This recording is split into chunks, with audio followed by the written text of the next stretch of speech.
ina mo. Taya.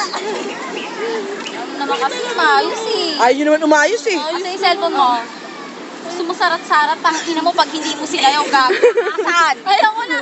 Umayos ka, nasa ang cellphone mo. Sa'yo na tayo na. Asan? Asa cellphone niya? Ito ng ulo ko. Oo nga, kasi... Ano, manong? Pusisitayin nyo kami? Asaan mo rin? Ayoko na, pagod na ako. Diba, napagod ka rin. Hindi ninyo ha. Ito kasi wala mga ginagawa. Asan na nga, Mina? Sarap-sarap. Nagbibideo pa rin dito. Please! Amin na nga. Tingnan na sa tulong ko. Nagutong tayo bigla. Sabi na kaya pala gutom tayo kanina. Sayaw tayo eh. Hindi ka sumayon sarat-sarat dyan ha. Sarat-sarat ang ulo mo. Kaya ka mo na